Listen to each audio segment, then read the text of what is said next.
onto the feed yet. So there must not be one. This is all new. This is all new.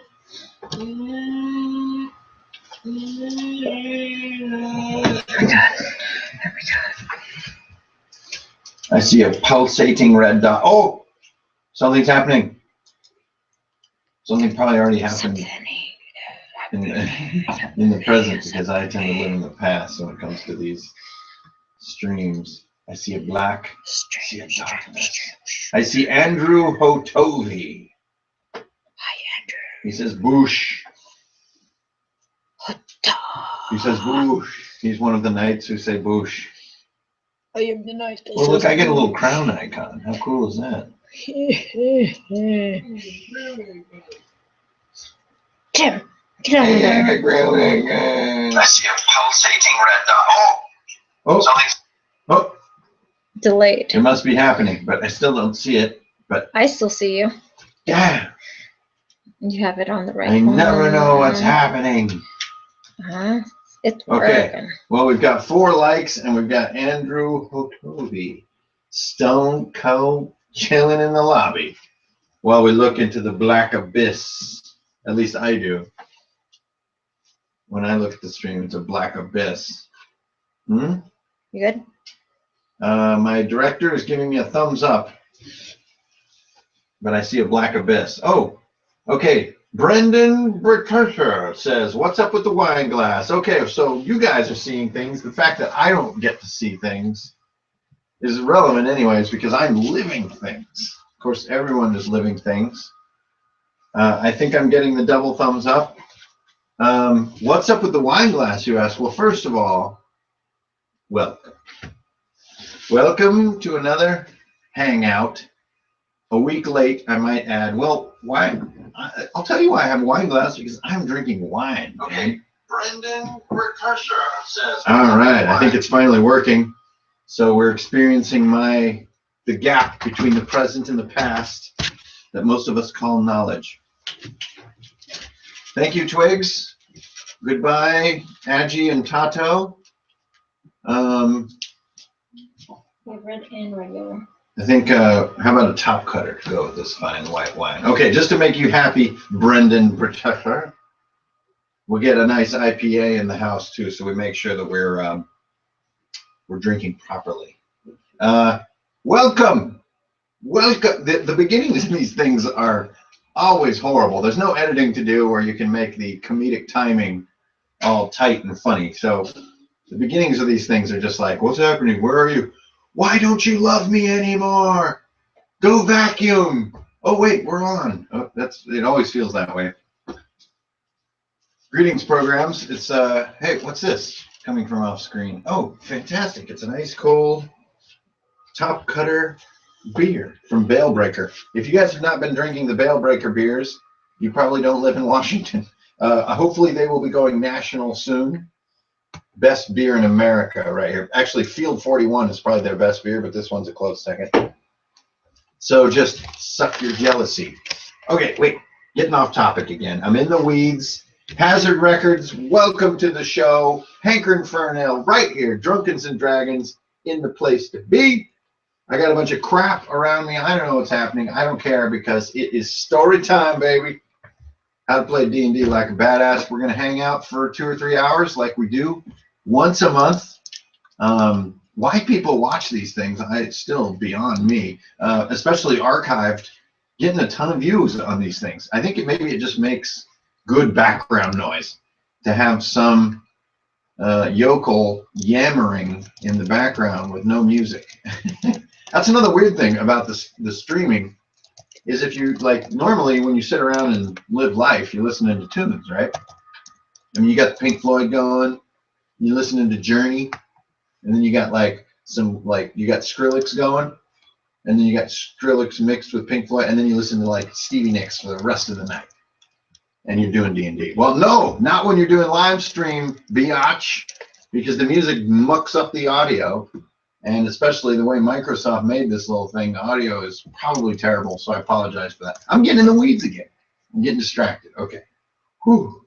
Let's take it down a notch. So if you're out there having a sip, which I hope you are, here's to you. Hazard Records has just shown up. Greetings.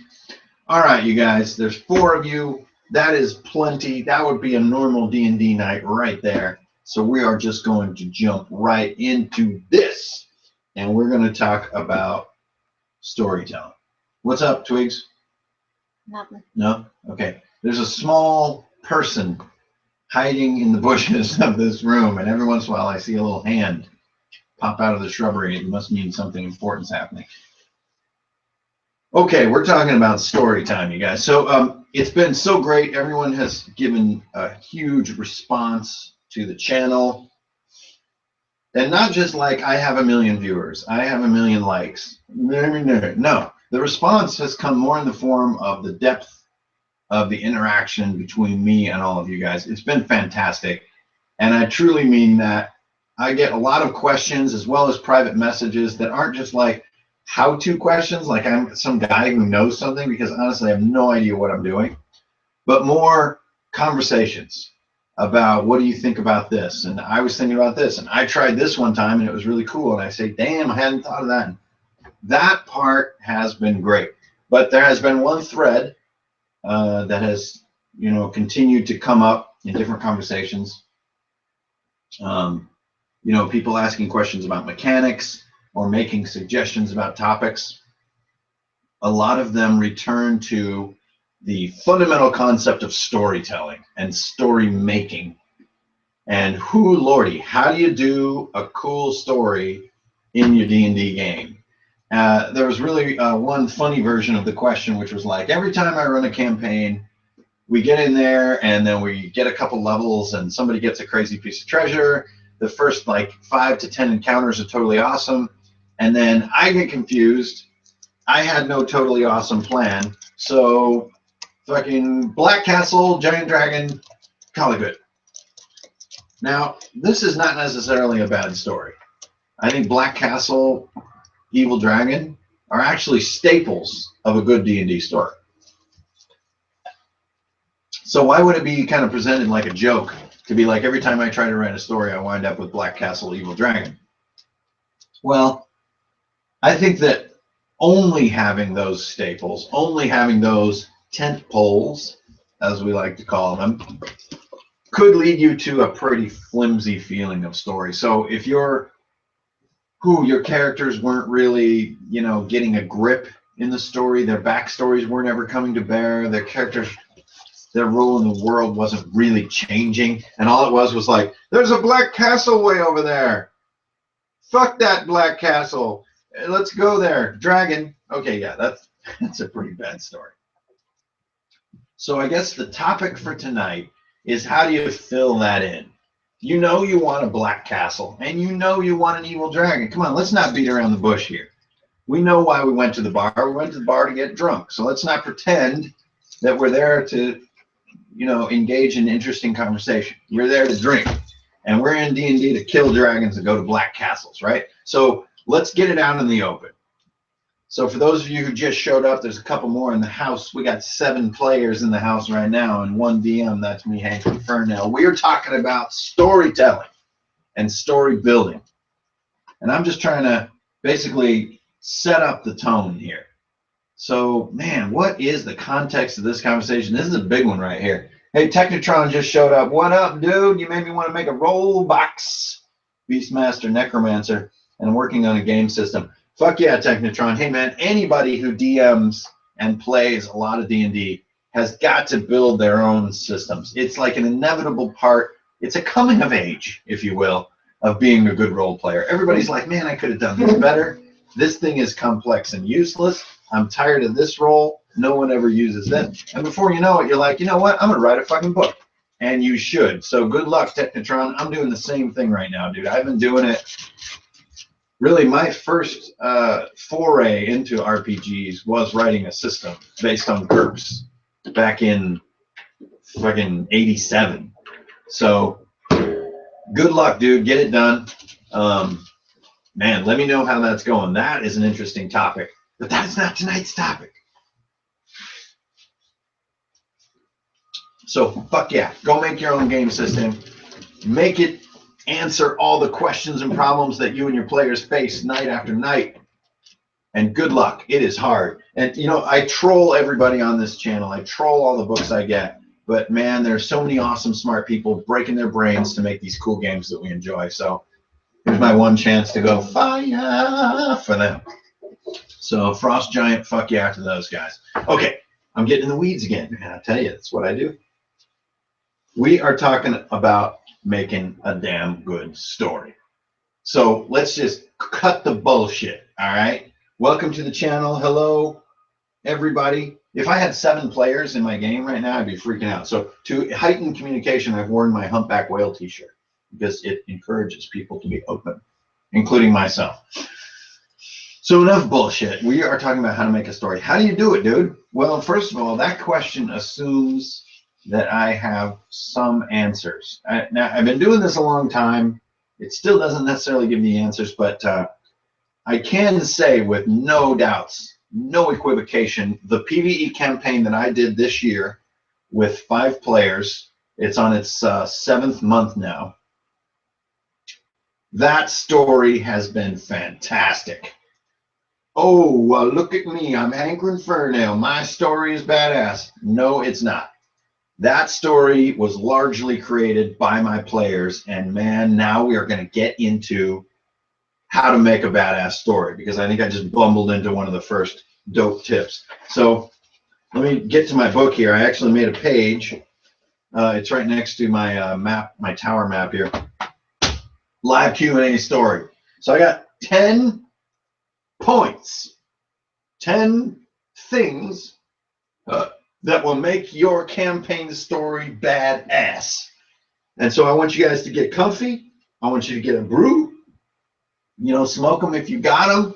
Get those shots of Jaeger out. Join me. Let's loosen up a little bit. Let's get into this shit. Ooh. Now, you know how we do it on Dungeons and Dragons.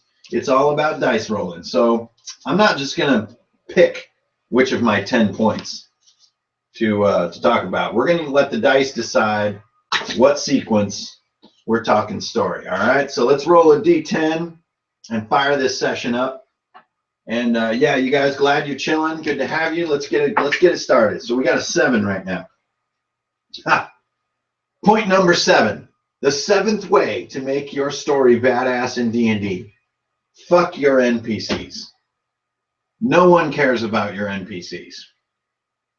Yeah, I said it. Process it. This is intense. A lot of DMs will tell you the first thing you need to do is come up with like 300 names for NPCs, because, man, those NPCs damn well better be interesting. And they better have convincing life stories, and whoa, they better have surprising roles in the world, and they better evolve and change and blah, blah, blah, blah, blah, blah. Are you still talking about NPCs? Jesus. Fuck your NPCs. The game is about the players. The NPCs could all be called Carl. And actually, I dare you to do an entire game night where everyone that the players meet, is named Carl. It'll be a great time.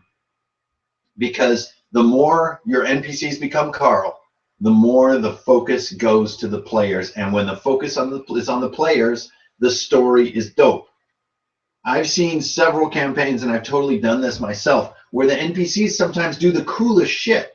Because as the DM, you have infinite power to use the NPCs to move the story. So it's like the players are battling in a cave, and then Hankerin crashes through the wall of the cave with a giant battle hammer, and he's like, nah, and jumps in, deals this huge blow to the bad guy, turns around and says, you guys, it's all part of a secret plot. We have to get out of here. And that was almost the coolest scene in the battle. And who instigated it? An NPC. Under my control as the dungeon master. So there was nothing to mitigate the fact that I got to do that. Did a player get to smash through the wall of the cavern, deal a massive amount of damage, and then talk shit about the story arc? No. So why are you being such a troll, DM? And this is a classic trap of NPCs created by dungeon masters. They're too freaking cool. So fuck your NPCs. You know what NPCs are good for? Jumping off of things and dying. You know what else they're good for? Having 1 hit point, or maybe 5 hit points. Or, honestly, who cares how many hit points they have? They're NPCs. So when that dragon unleashes that first breath weapon and all the players make their saving throws, it's not cool unless there's two NPCs there named Carl and both Carls die. Then the players know, like, oh yeah, man, we're not common townsfolk, we're badasses. This is a concept that you must constantly reinforce to get a cool story. Cool stories aren't about townspeople and lords and nobles. There may be a tiny bit about a villain, and I guess a villain would count as an NPC, but even him, every time the villain's talking, you are using up time that players could be talking. I'm not sure what this represents. Looks like we got a few more people in the room. Hey, Thunderfist, don't worry about it, man. I archive all these things and put them up so you can watch it anytime if you got to work. I got tomorrow off, so I'm not giving a flying fizzuck right now. Good to have you, though. Stick around if you can. Otherwise, there's always more time to work on your story. So that was point 7. Fuck your NPCs. You're a DM, you're sitting around. Man, I did it right here. I've got like 12 NPCs for my Tower Evermoon that's coming up. And what their kind of role is in the story. Honestly, if you write more than that for each NPC, which is like 3 words to 4 words, you're focusing too much on the NPCs. Seriously. So what do you do in their place? Okay, Hankerin Fernell, I'm taking your advice. Fuck the NPCs. Now what do? Before you start thinking about story, and as the story's evolving, write down your players' names. When was the last time you did that? Write down Twigs. Okay, Twigs is a druid. Let me see. Bloody, bloody, blah, blah. How can she? Oh, maybe it turns out that derp. And if I turn her into like an archdruid and everyone's worshiping her, it's going to pull her out of her shell with this sort of shy behavior, and she's going to have to. Okay, shut up, dude. But now every detail that you're saying, the way it plays out in the story, is interesting to the group because it's a player story. NPCs, man, they're like rock stars. They're born to die, baby, and die young. You don't want an NPC sticking around that whole... You ever have a group of players where it has like 4 retainers? It's freaking horrible. They have like a fighter and like an old man that carries their gear and like 4 goats. The best, most fun thing that can happen is they're all slaughtered. So there you go. Because it's like it'll come around to the player's turn who's controlling the hirelings, and it takes a year because he's like, okay, well, I'll do this. It's all cool. And it's like, oh, by the way, okay, the goats attack, and then my fighter hireling attacks, and then the old man is going to move over here. And meanwhile, like all the Doritos are gone and everyone's crying. So take point number 7 to heart, Dungeon Masters, when you're writing your story, and you're not writing your story up front. I think that's another one of these points, but you're writing it all the time. So quit writing badass NPCs. Write the story about the players, not about your fucking townspeople or some king guy or lord guy or whatever. Man, they're just there to get owned. And if they're too cool to get owned, they better not talk too much. The poor old man. Yeah, I know. Everybody has this guy too. He's like 73, but he strangely has a 19 strength. So he can carry about 40 long swords and 13 halberds and 13,000 gold. And his name is usually something terrible like Reginald or Archie or some demeaning name. And he's always like told to stand in a closet while the group takes a short rest or something. You guys know what I'm talking about. Don't give me that look.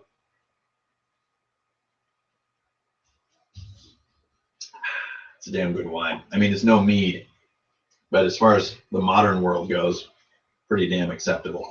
Okay, so that was point 1. Let's roll the D10 again and see what comes up. Hopefully he gets roasted by a dragon, put him out of his misery. Well, NPCs that get roasted by breath weapons, and someone has to die from a breath weapon each time it's breathed, right? This is what's so stupid about the newer Hobbit movies. Like Smaug is running around breathing fire everywhere and no one ever got hurt. Okay, I digress. What do we have? John Reeves. Oh, John Reeves, good to have you, dude. Hey, for those of you who don't know, John Reeves has been helping me out big time editing my terrible fantasy novel. So he has been proofreading for me, did a hell of a job, and I just need to catch up with all his edits But nice to have you, John. Welcome. Thanks for all the work on the novel, dude. I think the novel is actually going to roll into the role-playing core book that I'm building, and all your edits have been mind-blowingly good. You, sir, have chops. I salute you. This one's for John Reeves. Ah, wow, yeah. What a baller. He just took a sip of wine. What a fucking Viking. Anyway, didn't you have an NPC that kept showing up with the wagon? I liked recurring, but not ever. That's funny you say that, John, because he only showed up once. I think we just put that in a video because I made a miniature wagon just for his appearance.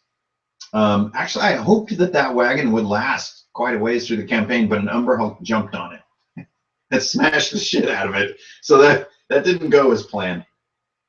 We got Milo Underbottom in the place to be, stepping through the dimension doorway.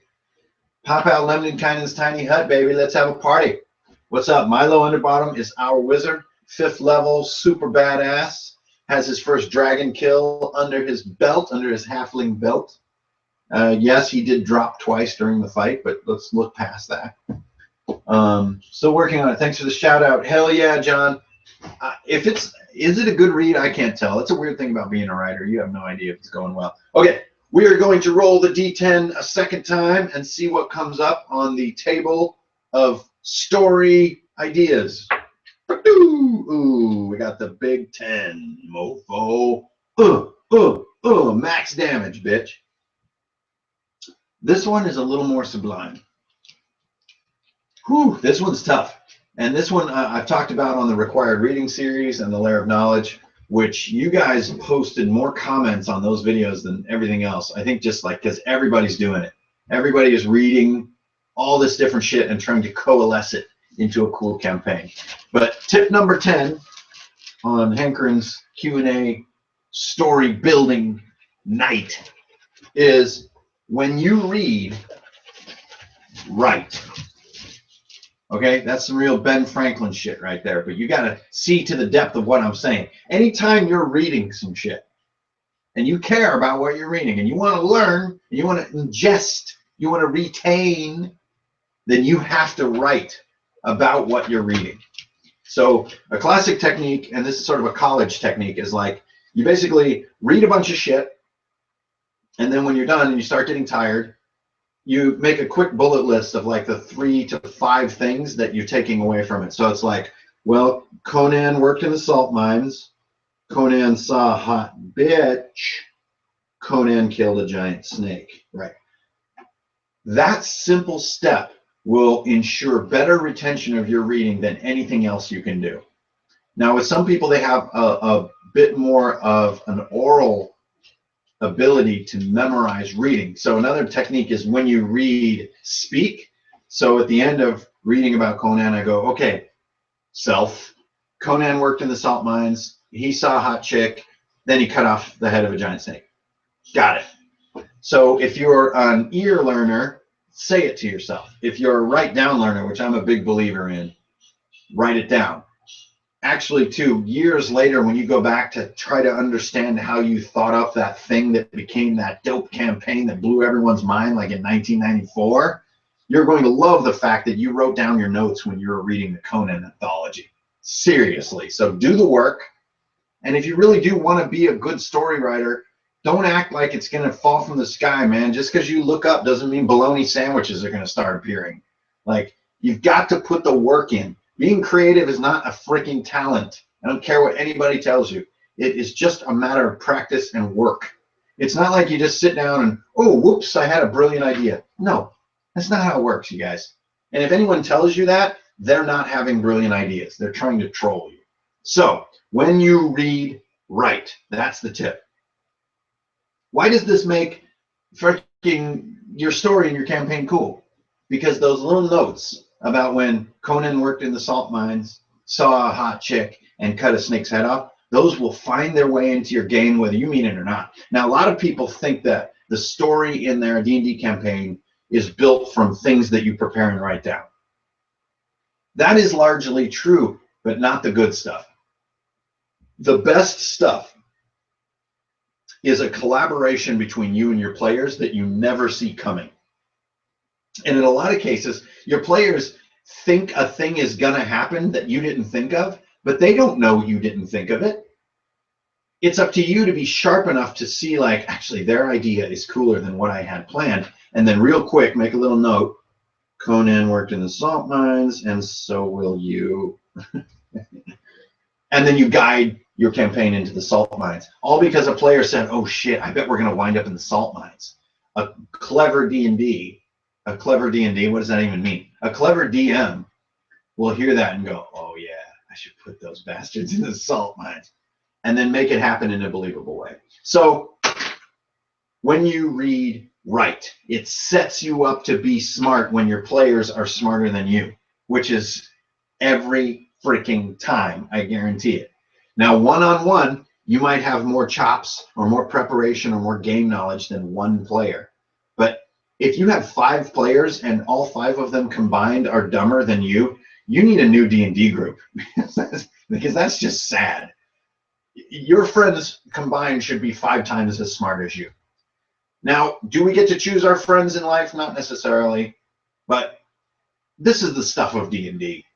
I mean, come on. We're dungeon masters trying to get better at the art of dungeon mastering. We're not dumb. We're well-read, we're smart, we're educated, and we're creative. So let's quit beating around the bush and pretending like we're just normal. We're not. We're awesome. And this channel is about how to be awesome. So if you really do want to get smarter, it's hard work. And a big part of it is reading a lot. I mean a ton, all the time.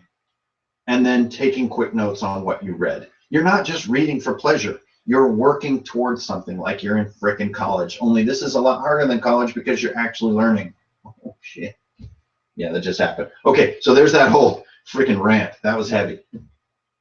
What do we have over here? Hankerin, why so much glue? What glue? Oh, you mean over there?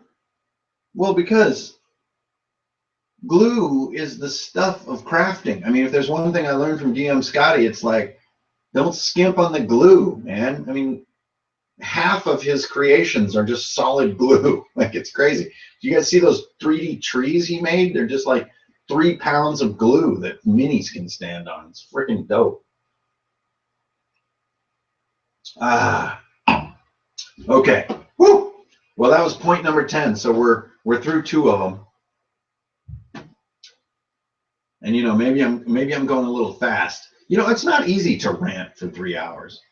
A lot of you guys have said like, "Oh man, I want to play. It would be so cool to play with you and your friends and stuff and everything." You got to realize that like what I do on the channel is basically just talk at an inanimate object and try to fill space. It's not like this. A good DM never just rolls up to the table and he's like, "Okay, ladies and gentlemen, you walk into a dungeon. The dungeon is approximately made of 14 tunnels. The first tunnel is 10 feet wide. You walk down this tunnel and turn left and find an illithid. He grabs onto your head and sucks your brain out. The next room, you find a treasure chest, but it's not a treasure chest. It's actually a mimic and bites your hand off." No, that's not how a good DM works. A good DM opens the scenario up and the players make shit happen, but you guys all do that. Whew, I tell you. What are you drinking? The color looks like vodka. I'm drinking this, I'm just sitting here sipping on straight vodka. No, I'm drinking a nice white wine with a cool looking tree on the label. And I've got some IPA here hidden behind the terrain to back it up when it's gone. But I'm here to finish this bottle. I mean, I'm just like drinking. I took tomorrow off because human life matters. Anyway. Hey, who is that? Cronus D. Greed.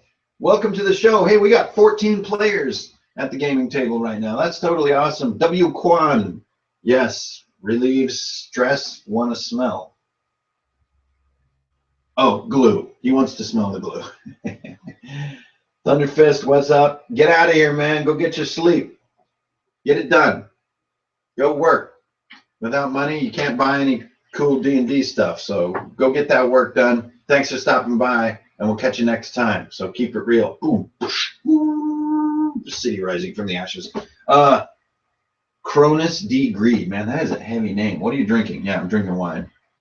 So 15 players at the game table. Good to have you guys. If this was an actual D&D session, I would be pooping my britches right now. Can you imagine doing a game session with 15 fucking players? They're all like, roll initiative. 2 hours later, time to go home. Like, I don't even know how you would put 15 Post-it notes out. Okay, we are rolling the D10 of story tips, and we're just going to keep it rolling, all right? Oh, see what I did there? Keep it rolling. Okay, we have hit number 7. Tip number 7 was fuck your NPCs. Quit making cool NPCs. Focus on the players, man. Nobody cares about your dumb NPCs. Tip number 10, when you read, write. So if you're trying to learn and you're trying to get smarter and you're reading cool stuff, take fucking notes. Try.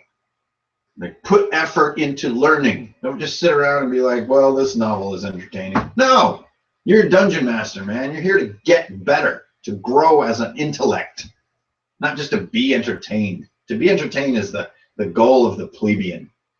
We want more than bread. We want fucking cheese, right? Looking for my first D&D game in 2+ years. Well, God, 2 years? Woo!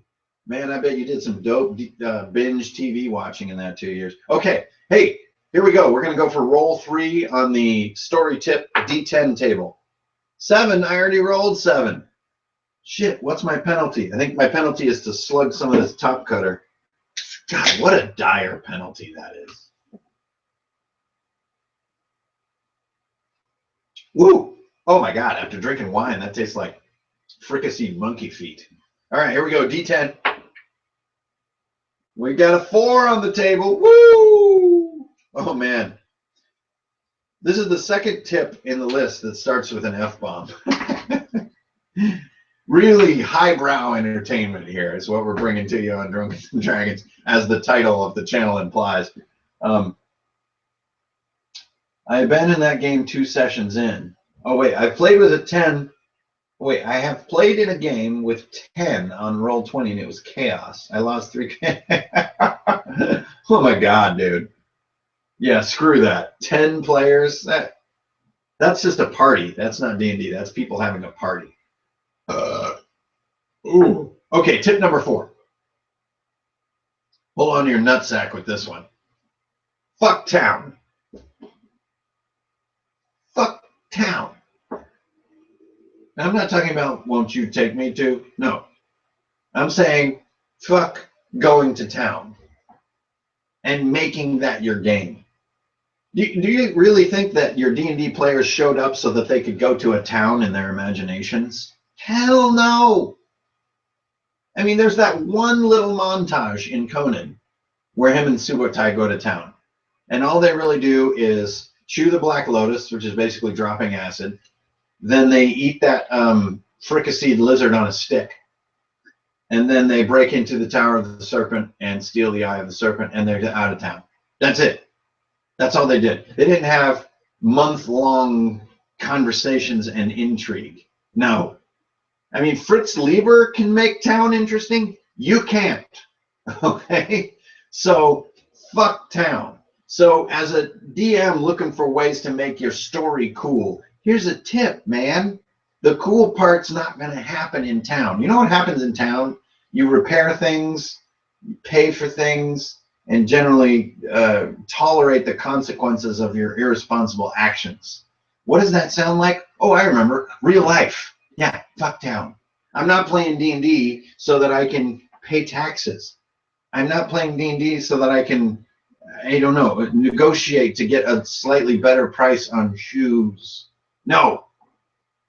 So if your DM has you swirling in town for week after week, get the fuck out of town, because nothing's cool is going to happen there. Now, if the town is destroyed, that might be interesting. Or if the town turns out to be not a town at all, but a figment of your imagination, because you have your skull in the tentacles of an illithid, and he is injecting the illusion of town in your mind, like that one Twilight Zone episode. Well, that's a little cooler. I love going to town, says Wolf of Magdeburg. Last time we got into a barroom brawl. Okay, I'm gonna give that to you. There are two cool things about town, Wolf. One, the name of the tavern. You can always tell the quality of a dungeon master by the name of his taverns and his towns. So we've had some dandies over the years. We've had Helga's Hole. We've had the Piss and Whistle, the Frothy Mare. We even had a gay bar called Crossed Swords. True story. Anyway, the name of the tavern defines the quality of the town. The second cool thing you can do in a town, besides try to gauge if your DM knows what he's doing, is get into a massive fight. So we actually had a great encounter that my players skipped. So, you know, hey, Dungeon Masters, you know my pain right here, man. 20% of the encounters you prepare are not ever seen. But we had a great one. I get to gloat right now because it never got played. It was called A Mighty Boast. So the players had, just outside of town, killed an Umber Hulk Beholder hybrid creature called an Umber Holder. And it was a hell of a fight, really nasty. A lot of gear was destroyed and stuff. So they went back to town, and then I had a great encounter called A Mighty Boast, which is where this ogre, Grick, a slave of the local military, was going to drag the corpse of the Umber Holder into town and claim he had killed it. He was going to drag it into the tavern when the characters were there and basically throw it on the table and keep telling everyone all these highfalutin stories about how he killed this thing and saved the town. And I knew with my players it was going to drive them nuts and start a brawl. And it would have been cool. But, Wolf, dude, that doesn't count as being in town. That's a combat encounter. So if you're battling in an urban setting, great.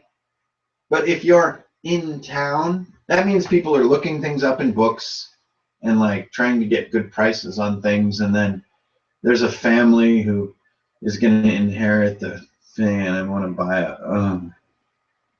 Can't even think about it and feel good. So tip number 4 is my most lowbrow tip, which is fuck your town.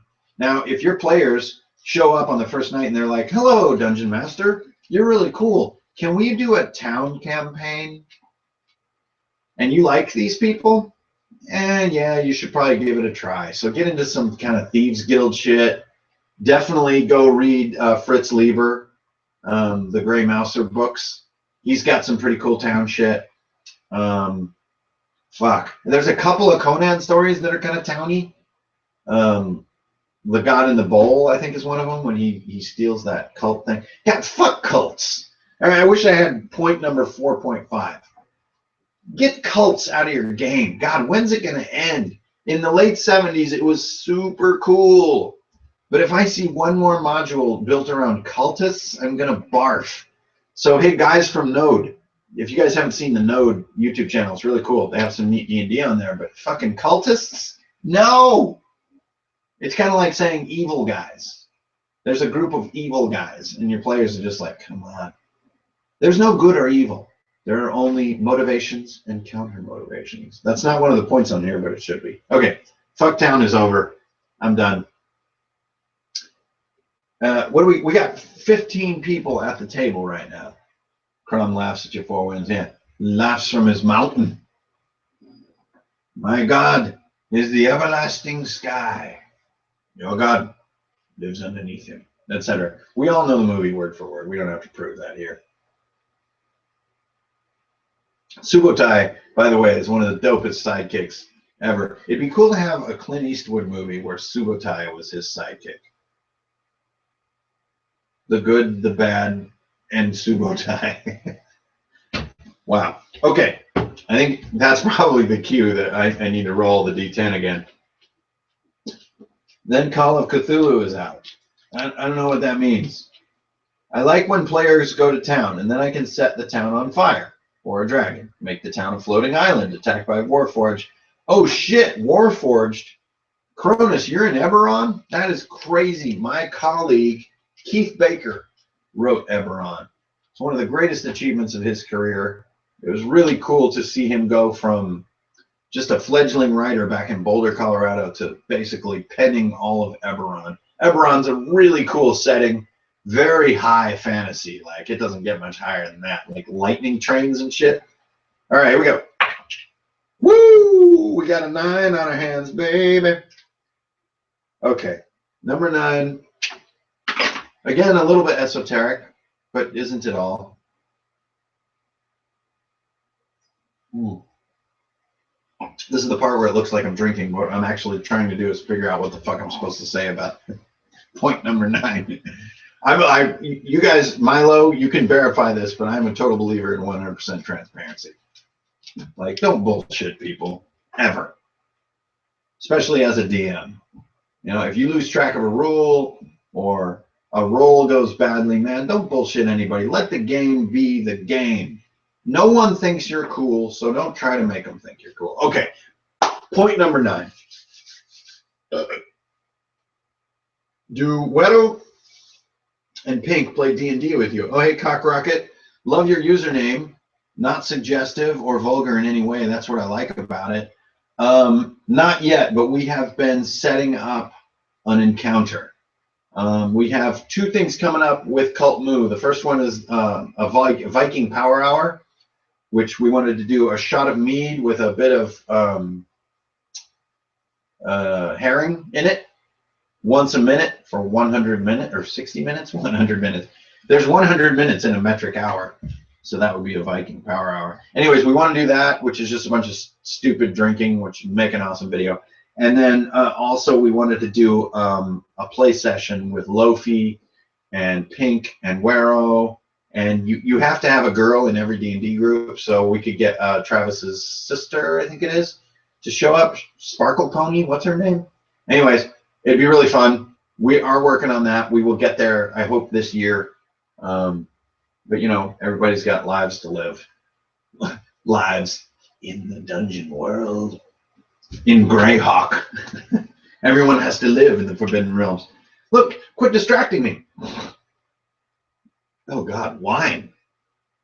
It's forming a wine cocoon inside my esophagus. Okay, point number 9 for how to make a dope story in your D&D campaign. Let's quit beating around the bush. Let's get out of the weeds. This point is play the room. Play the room. What's the number 1 rule of being a DJ? A good DJ. You got to play the room. What that means is, I don't care what you showed up with. You have got to respond to what people respond to. If people want to eat content up in your game, and you only prepared a little bit, man, you better fucking get your shit together, because they want to do a bunch in one night. If people like a lot of detail and you prepared a ton of stuff for a night, slow your roll. Let them get detailed on one portion. But don't roll them. Don't force feed them whatever the hell you think is going to be cool. Remember, this is collaborative gameplay. Honestly, the game is the last thing you're thinking about. What you're thinking about is your friends, how smart they are, how creative they are, and that you're all having a good time together. It's not like, I am the DM and now you will all experience my wonders. That attitude is useful about 5% of the time. The rest of the time, go with it, man. If people want to dance to Cool in the Gang, just play all the Cool in the Gang songs. Don't be a troll. Go with the flow. So, once again, this point is not about writing everything up front. You know, how do I make a cool story, Hankerin? I'm sitting here setting up my campaign, and that's not when it happens, my man. You don't make a cool story up front before the gameplay happens. The cool story is created as a collaborative act between multiple minds in the spur of the moment and in between the moments. It's not a matter of incredible preparation. It is a matter of relaxation, going with it, and letting the room create the story that it wants to create. At the end of the night, really the only thing that's going to make it a badass night of D&D is if it felt like awesome happened. You know, it's that simple. So If you see the group starting to pine under the weight of your encounter, or starting to feel rushed, or starting to feel slowed, you got to pick up the pace. If they feel rushed, you got to slow down. If they want to go left when your whole campaign is planned to the right, well, you better have a plan B, dude, and be able to work with them as they turn right. Or was it left? Hey. Uh-oh. Sounds like the dogs are up to something. So, play the room. That is tip number 9, and we can check it off the list. And if you guys haven't noticed, I haven't talked about anything really with preparation yet. Almost everything has been about making the story is an act of ongoing creativity. Not like I sat down and I made the dopest Dungeons and Dragons story you're ever going to experience, players who are no longer relevant. No, it is an art of adapting to what people want, and a lot of times they won't tell you. Their actions and the subtle social cues they give you during gameplay are what are going to give you those cues to create the story. Woo! That got heavy, huh? My username is from a movie called Orgasmo. Well, obviously, and we all love it. It's really one of the only films where there's a Mormon hero. But we're not here to talk about that. Cronus, what to do with a DM that doesn't want to go with the flow? I had once, and screw that guy. Well, it depends what your relationship is with that DM. Now, every good Dungeons and Dragons group has to be really open about the condition of the game. You know, this is a really important question to ask yourself about your group. Does your group ever just kind of stop for a second and be like, what do you guys think? Is this cool? Like, you know, we're all a bunch of fantasy nerds. Are we getting what we wanted to get out of this? Because we're getting together every week and I'm putting a bunch of work into it, and we bought a bunch of shit. We got all this shit, and I like made a bunch of crafty stuff, and I watch videos all the time and think about it all the time. But are we getting what we want out of this? That's not an easy question to ask. You got to have good friends as your players. And Odin has been very kind to me and given me amazing friends that are super supportive, crazy smart, hella creative, and reliable. So I want to know what they think. Some of them know more about D&D than I do, and they've been playing way less. So don't be a ghoul and pretend like you're some kind of authority, man. Just straight up ask. And we do a thing called Tribunal. Tribunal is where you gather to not play D&D with your D&D group. Basically, sit down. Don't do it at your game table. Do it somewhere else. Go out in public, heaven forbid, and just sit there and be like, what do you guys think? What should we change? What's cool? You know, it was cool when you jumped on that, you teleported above the dragon and you got the arrow of slaying and used it as a dagger. And that was pretty dope. You know, like, you guys want more moments like that? Or do you guys want more moments like that time where you had no gear and you were all hungry and tired and you had like 2 hit points and it was all fucked up? Because those are 2 very different games. And, you know, you need a group where it's really open. If you say, hey, yo, DM, man, I feel like maybe you're not going with the flow, and maybe we thought the game was going to be a little more like combat and classic monsters, and we're involved in like a circus, and my character has a tutu on, and I'm not sure it's really what I wanted out of the game. If it's not comfortable for you to bring that up, then man, that's probably not a good D&D group to be in. I know that's brutal to say, but there it is. You need that friend layer underneath. It's not like D&D is some miracle game that makes people get along. It's fucking not.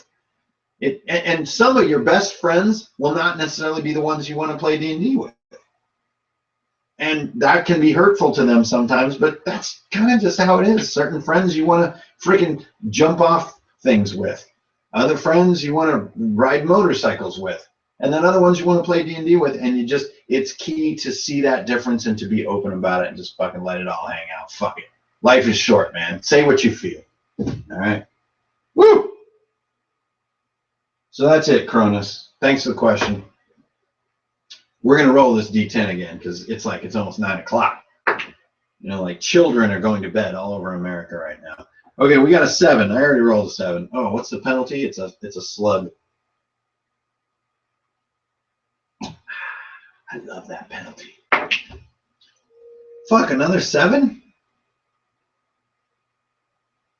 All right, here we go. Humpback whale. It's another 7. Oh, God. Humpback whale. Come on, humpback whale. You know what this means? I'm statistically stacking myself to wind up drinking a ton toward the last point. Okay. Point number 2. I just rolled a 2. This is a good one. This one is a little more in the realm of the sensible, something you can write down, something you can work on in your book, not just like a psychosocial behavior pattern, which a lot of these that I've been spewing about so far have been psychosocial behavior patterns. But honestly, good stories are psychosocial. Point number 2 is to mine one gem at a time. What the hell does that mean, Hankerin? Are you talking about the Arkenstone? No. Mine one gem at a time. What does this mean for a story writer? I'm pretty good. Twigs is walking in the door with like mad bottles in her hands. I mean, if you're drinking, open whatever you want. Said, I'm speaking to someone off camera, which is always weird. You know, David Letterman used to do that. It was always weird. Okay, mine one gem at a time. What the hell does that mean? Well, oh wait, what's this? Timid Rainbow. I can't stay, but I saw you and thought I'd tell you you're a goddamn D&D monster. Fuck yeah, Timid. Thanks for stopping by, dude. Watch the stream whenever, or don't. Appreciate the holler. Go get your shit done. Thanks for stopping in. And word to that. Strength, honor, and wine. So I'm going to have to drink to that, dude. Although it might be a lady. What are the odds? The coolest, you guys ever watch True Blood? The coolest line in that entire, that's a horrible show, by the way. The coolest line is, back in the old days, one of the vampires is a Viking. It's the only cool part of the entire show. And as he's dying, what was the question they asked him? They're like, where will you be? Or like, will there be women? And he says, wherever I go, there will be women. Anyways, put that in your notebook. You know, somebody needs to say that in a campaign at some point when he's dying. Okay. They need to make the Charlie Brown teacher noise. You mean point number 2, mine one gem at a time. A lot of writers, and I think especially dungeon masters. Oh, what's that? Looks like I just did conjure liquor. A level 1 spell because it only conjured 1 bottle. Nice. A lot of writers, and especially dungeon masters, are trying to conquer multiple things at any one moment. Let's say you have 4 players. You're trying to think about 4 backstories. You want to crisscross them. You want to make them friends. You want to avenge this guy's family and also retake the tower. You want to fucking raise the banner and see the center of the earth. And then, oh, whoops, I forgot about the red dragon that I wanted to... Yo, just chill the fuck out. Slow down, man. One gem at a time means don't do the last 20 minutes of Return of the Jedi as your D&D campaign. There's not like 5 things happening and you're intercutting. Montages are horrible in D&D. Stay focused. So if it's Nine Numb and Lando in the Falcon and they're going in, well, then that's what you're going to frickin' do until the Death Star blows up.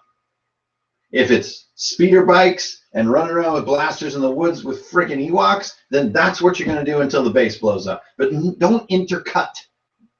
And as a thinker, as a creative intellectual, don't intercut. If you're working on the story of Nine Numb and Lando and the Falcon, focus. Finish that thought. Our world right now is so conducive to distraction, it is getting ridiculous. And I know that makes me sound like an old man, but fuck it, I am an old man, so I don't care. Think what you want. Follow a thought to the end and do it with your players. So I know that there's a big battle happening on Endor. I don't fucking care. You're in the Falcon with Nine Numb and Lando, and you've got like shit tons of deck saves to make before you get in there and shoot that weird little reactor thing that like goes cattywampus and the, you know, all that shit. That was probably like a language check that Lando had to make to understand that Nine Numb was saying they're jamming our signal. No, okay, I'm digressing again. But you see what I'm saying? One gem at a time. If you have one character who has a storyline that leads you to the cave of Makto, focus on getting to the cave of Makto and make it highly detailed. Don't worry about all the other shit you had in mind. Well, the freaking army and the time travel and all this other crap. For 3 nights, focus on one tight little nugget. You will find that not only is it more rewarding, it is very freaking difficult. And when a thing is very difficult, that usually means it's worth doing. I don't know what 3D flyover text is, but it sounds totally awesome. Okay, so mine one gem at a time, story writers. Quit fucking trying to write the Iliad. You're not that smart. And you don't have the time and focus that friggin' Homer had. Think about his world, ancient Greece. You're sitting around, there's no music, for starters, unless there's some guy with a lyre, because the lute hadn't even been invented. And lyre music, if you've heard it, is not that cool. I mean, you don't even have like Exit de Lucilo or fucking green sleeves. Like you've got like that's it. So you're listening to like water. You're listening to turnips grow while you're sitting there trying to think about your story. You're talking to other people and you have no job because you're a wealthy noble. I would gamble at this moment that none of you, the 13 watching or the countless others who will watch this in coming days, are wealthy nobles in ancient Greece listening to the lyre, or people with concentration sufficient to simulate that environment in the modern world. So your only choice is to focus on small nuggets of story at a time and finish them. I dare you. Now, John Reeves, he may be able to talk some shit about my ability to focus on a story nugget. He's the one guy here on the channel who really has seen inside my storytelling capability. So my novel, which you guys don't know anything about, it jumps around in time and has like a super half-assed love story and really pretty damn bad, honestly. But, you know, there's only one way to get good at things, and it's to try. So that's why I appreciate him doing that proofreading, because it just must have been a labor of love, a labor of stranger love. Wayne's World, excellent. Yeah, party time. Oh, is that what the 3D flyover text is? Is like Wayne's World? God, you're right. I do need that. With that cool rainbow effect where it moves in and out. Extreme close-up would also be excellent. Anyway, moving on. Mine one gem at a time, mofo. You want to be a good writer? Quit trying to do it all, because you can't. All right? I don't care if you're the smartest. I mean, Nietzsche, brilliant, multi-threaded storyteller, right? Well, he was crazy and also a complete genius and was so engrossed in his work, it completely ruined everything in his life. So don't do that. You're a normal person. You just want to play D&D. So try to do one little thread and make it good. When it starts to feel concluded, do one more little thread. You're not going to sit down and Keith Baker that shit. You're not just going to write Eberron because you decided to write Eberron. It's not going to frickin' happen. But don't feel bad about it. Focus. I've been saying this a lot lately, but now I think it's time to say it here on the channel. The best guy that you want working next to you is not the genius. You really just want a guy who can work out in the hot sun and dig a hole and not complain. That's the guy you want to be around, or girl. You know? And maybe they have some claim, my back is hurting, I'm thirsty, and man, we've been digging these for a while and stuff like that. But this is the person you want to be with, and this is what I would consider to be a great dungeon master. They're just there to do the work. They want to wash the bowl, and then want to fill the bowl with soup. Eat the soup, wash the bowl. Man, that was good. Okay, what are we doing tomorrow? Well, we're going to make some soup. Put it in the bowl, and I'm going to wash that bowl. Hey, nicely done. All right, move it down the line. Good job. That's it. Is that glamorous, highfalutin storytelling with some kind of intellectual gloating on your best friends? Fuck no. It's just working together to take a break from life. And be like, hey, man, I know it's hot as hell out here. I'm sweating too, but we dug a pretty good hole there. Let's dig another one together. That's the kind of guy I want to hang out with. And that's the kind of guy you're hanging out with right now. That's me. I'm hankering for internet. I complain just as much as the next motherfucker, but damn it, I can dig holes for years. And writing stories is a lot like digging holes because it's a matter of focus on simple, small things. Okay, enough. That is mine, one gem at a time. I've suddenly realized that I've created a terribly evil drinking game, this D10 thing, because I am down to 1, 2, 3, 4, 5 options on the 10 things of how to make dope stories for D&D campaigns. That means I have a 50% chance of having to drink. Those odds are against me. But luckily, Twigs has brought me, she has conjured beverage. Conjured beverage. Holy shit, what is this? That, guys, is a beer. Racism. I don't want to dig holes. Well, tough shit, Twigs. You're going to dig them because that's how you plant trees.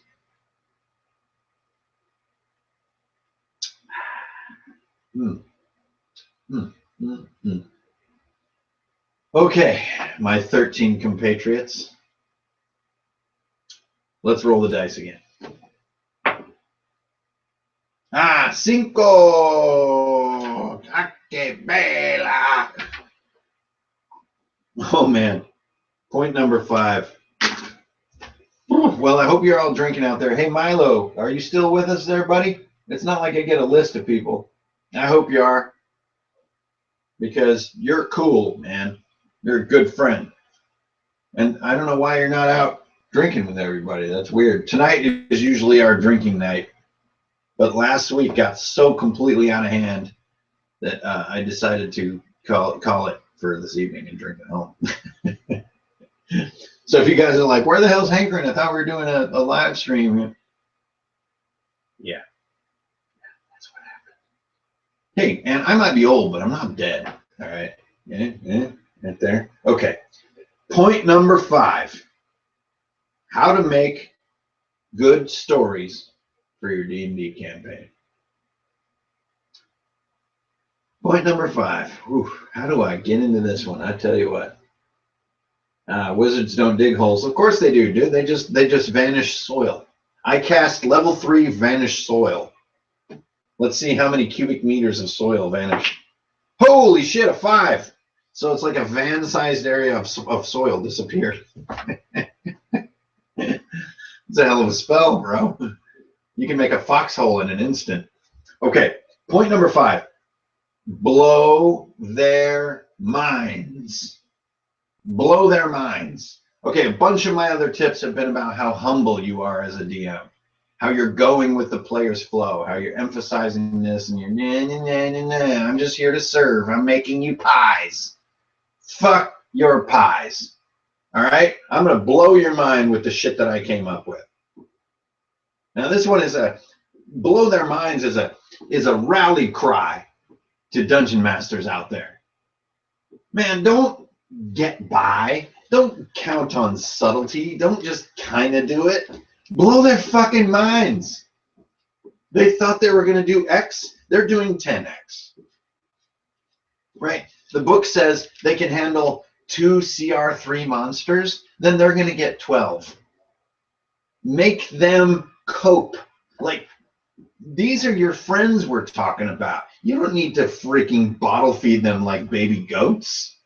You need to bottle feed them baby goats. So you have like 40 baby goats in a bottle and then they have to feed from it. That's blowing your mind. Like, flip it. The minute you're writing your encounter and you're like, man, you know what this encounter is? It's kind of like a dumb battle against a thing with an XP output. Kill me. So boring. Dude, blow their minds. if they are fighting Umber Hulks and getting away alive, or even killing an Umber Hulk, which is an impressive feat, invent some shit. That's what I did. I made a thing called a War Hulk. It's a regenerating, spell-stealing, spell-casting, intelligent Umber Hulk. How is that 3 points? I don't know how that. And why is it a German 3? Why is it not American? Blow their minds. When they think the story is going to go over here, drop the floor out on those motherfuckers. But don't do it with setups. Just go places they never thought they were going to go. Then let them be themselves. But man, you're a dungeon master. You're not doing this because you're conventional. Dungeon masters are by definition counter society, counter convention, anti-conformist, highly intelligent, highly creative, and generally dissatisfied with entertainment. So they create their own. So if you're rolling up on the dungeon master's table and you got your players and you know they're going to bring it no matter what happens, then you better damn well bring it. So if they see a dragon in the mist and the dragon disappears and another one appears behind them, there's 2 fucking dragons, asshole. Deal. Let's see what they do. You know? Like, let's get some death saves going up in here. How else do you blow their minds? And this is an area I would love to invite comments on the video once the video is posted and with you guys in the room right now. Like, it's really easy to make it a point and say, oh yeah, you should totally blow people's minds. But that's kind of like, oh yeah, you should go fall in love.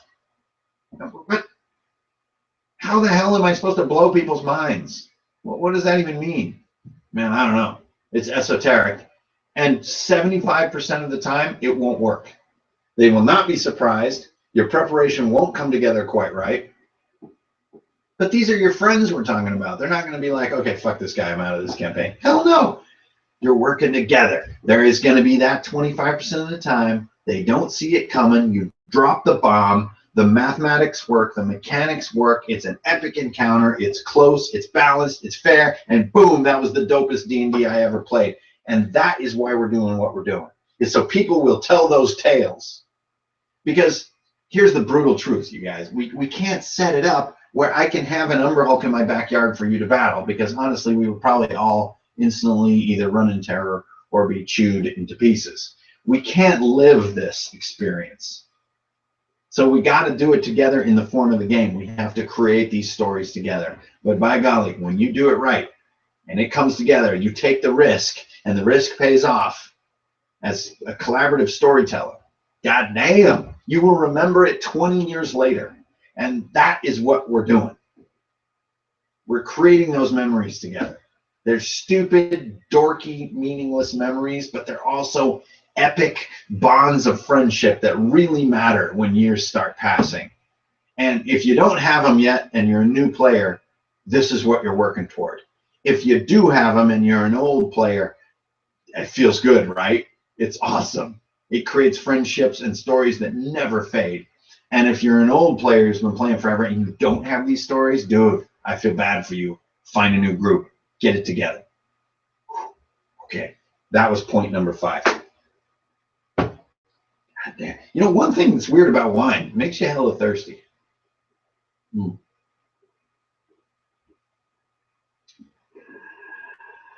I'm like the vine of Attar, parched. For I only drink of righteousness, and the world is a wicked place. All right. Holy shit, a bunch of things happened here. Do you have a room filled with knives and swords?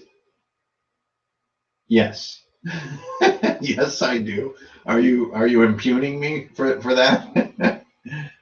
We're not showing that right now because that's not the theme of this video.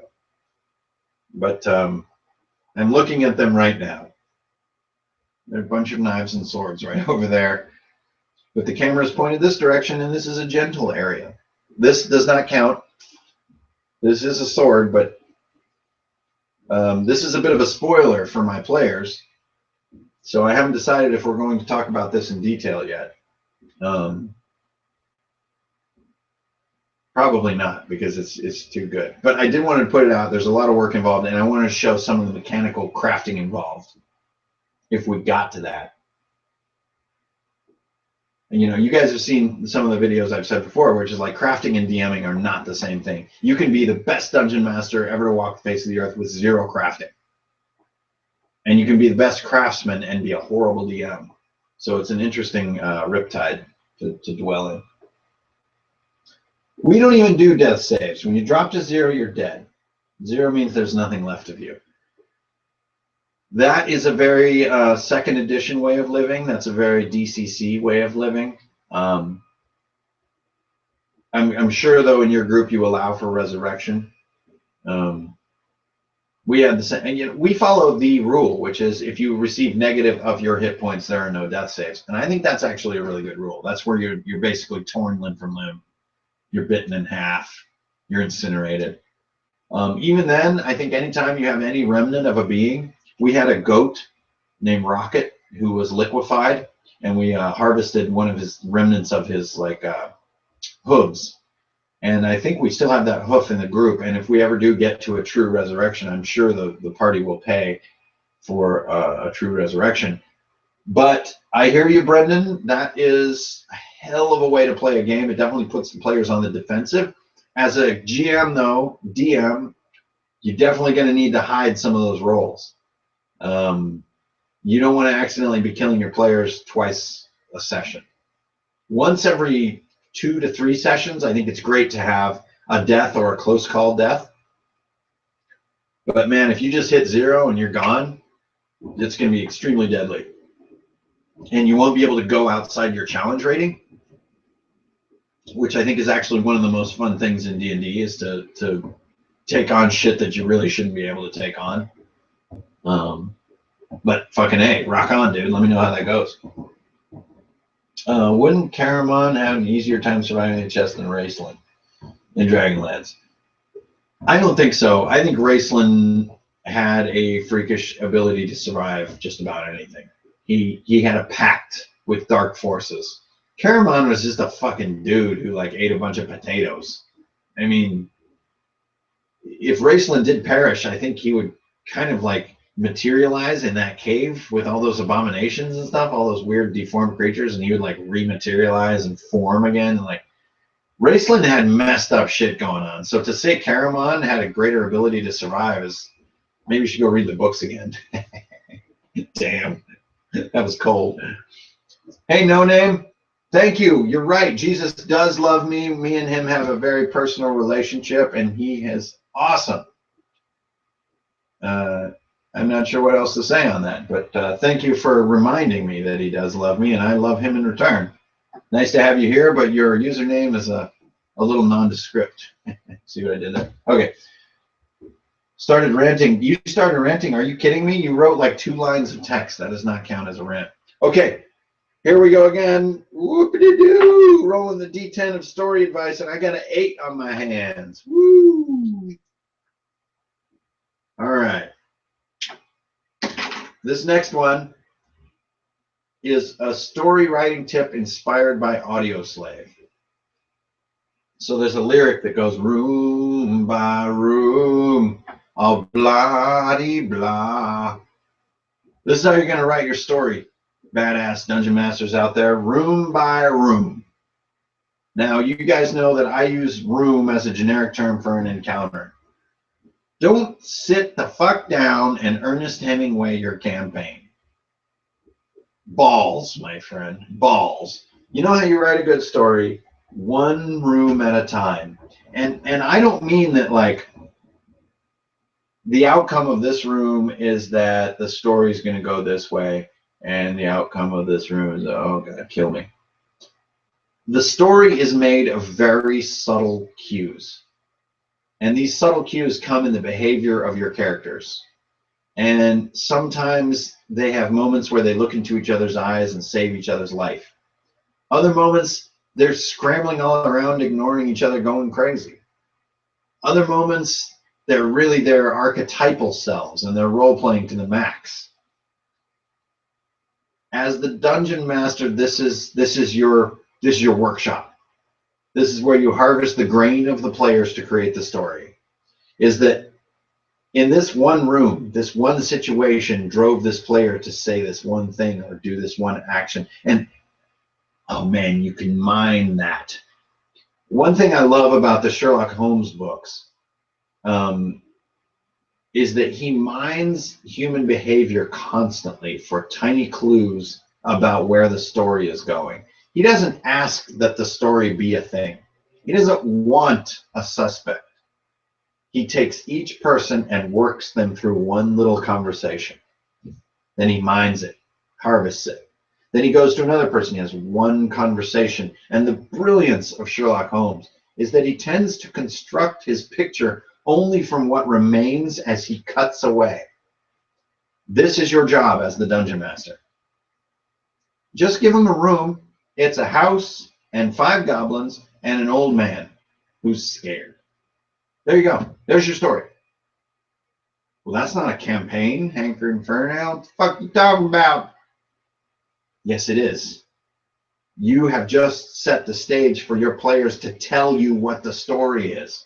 How do they respond to this? Do they just walk in and kill the old man and then kill the goblins? Because there is an interesting thing to mine for story. Namely, the inevitable price of sadism or callousness. Do they go in and wind up getting all jacked up and in trouble because they overly protect this old man they don't even know? Does the old man turn out to be evil and attack them, and he's actually the leader of the goblins? Like, that's the story. The players aren't going to remember arcs or huge transformation. They're going to remember scenes. Story is made of scenes. This is one of Shakespeare's great contributions to storytelling, is that you can go nowhere with the story. You can actually wind up with actually no progression in the overall situation. Or with everyone who you thought was going to win loses. But the story is made of the scenes. There's another great adage of playwrights, which is that if there's a gun hanging on the wall in Act 1, then the gun must be fired in Act 3. And this is a sort of a statement of storytelling economy. The story isn't how the gun got there and what's the big reveal, who shot JR. Nobody gives a crap. And if you guys were there in the early 80s, nobody cared who shot JR. The interesting part was all the scenes that came and went that led up to it. Another brilliant example of this is Twin Peaks. Where does the story of Twin Peaks really go when you look at it as a whole? Kind of freaking nowhere. One girl gets murdered and everyone freaks out. They kind of solve the murder, but they kind of don't, and then it's over. So why is it so awesome? Why is it considered so genius? Because the scenes. The scenes are wonderful. Are scenes stories?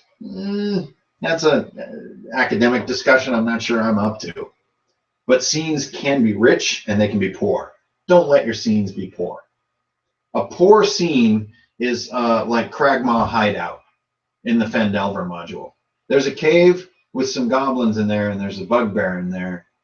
And the bugbear is a little harder to kill than the goblins. Wow, cool scene, bro. No! So when we ran Phandelver, the only thing that I changed, trying to give it some wealth, is that they worshipped the bugbear and they groomed him constantly. So he was like a prima donna. He was all perfectly groomed and they were combing him endlessly. Is that a story? Hell no. I don't even know what that is. It's a freak show. But room by room, that's how you make your story. One step at a time. Dig your hole, smile at your buddy, have a drink of water, and dig another hole. Only when you look back at a series of holes do you feel like, whoa, it's a ditch. I guess the story is a ditch in this case. The irrigation of imagination. Conducting the water of dreams into the fertile fields of yon sagas. Isn't Yon Saga a college in California? Okay.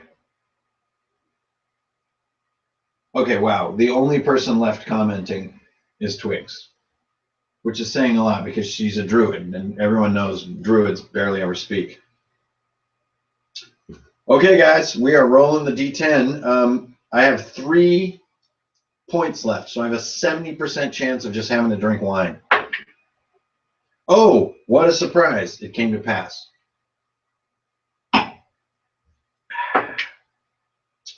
Oh, looky there. It happened again. Rolled a 10.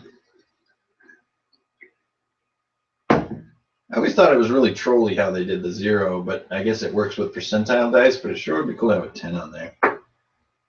2. I already rolled it.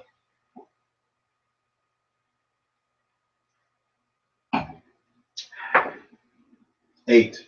I already rolled it. Oh, what the fuck? This wine isn't quite as good. It's got a little more feet taste to it. 3. Hey, okay. Well, this one's easy. This one's very mechanical. What's this? Tip number 4, look at a series of holes. Look at a series of trolls, more like. Okay. Tip number 3. This one is super, super simple. Mix railroading and giving your players choice. Do that thing, oh dungeon master, imaginary person in the other side of the camera. What's railroading? We all know what railroading is. It's where I'm like, okay, you guys decide to go into the next room because I want you to be there and it's going to be cool. You don't want to do that all the time. Don't be an asshole. Choice would be like, you guys, I have like 5 rooms prepared in the other room, so I'm not sure what you're going to do. Your options are kind of all over the map right now. What are you thinking? Oh, shit. I hadn't even thought of that. Okay. We just had that happen about 2-3 nights ago. It was awesome. The players showed like cojones, true grit. And I love when players do that. And as the DM, don't stop them because of the lack of preparation. Fuck that. Go in the other room, take 15, 20 minutes and figure the shit out. But don't do that all the time. You will find yourself with poorly prepared rooms, right? If the players are always choosing, you're just some public servant. So I know that the DM needs to be humble and work with the other players, but just like with the number 8, blow their minds, or wait, number 5 is blow their minds. Every once in a while, it's time to be the dungeon master. It's time to put on the daddy pants and fucking lock some shit down. Time to poop in the front yard, people. Because I'm railroading your asses right now. My advice, and this is point number 3, is mix the 2. And once again, being totally transparent, just tell them when you're doing it. Just openly say, hey, you guys, I'm going to railroad the story here for a minute. They'll love you for it because then they're off the hook. You're just getting it out in the open. You're not pretending like you're reading something that's written there that isn't written there. The minute you do that, you're fucking up. You're lying to your friends and you're a shitty DM. So I know that a lot of dungeon masters do that shit. Don't. If you don't have a thing prepared, just say, well, you guys did a thing. I had no idea was coming. I'm going to set it up real quick. And everyone will happily drink their beer and nibble on their Doritos while you figure it out real quick. But you got to have the chops to lock it down really quick. That's where you got to come through. But never look at this and tell them you're reading something that isn't really there. Or roll a dice and then say you had something planned or some mechanic that's... Don't do that shit. At the very least, just tell them outright. Be like, 1, 2, 3, I railroad you. 4, 5, 6, you guys get to choose. It's a 6. What do you guys want to do? People love that shit. I love that as the dungeon master because I don't have the burden of pretending like I have it all figured out. Okay, that's about it. Number 3 is really easy. Combine railroading them and letting them choose. Let the ebb and the flow kind of come and go. A little bit of both makes for the best campaign. Man, Canadians, they're everywhere. Canadians and Filipinos, I swear, it's a conspiracy. Which would make a great movie. Seth Rogen and Seth Green star in the Canada-Pino connection.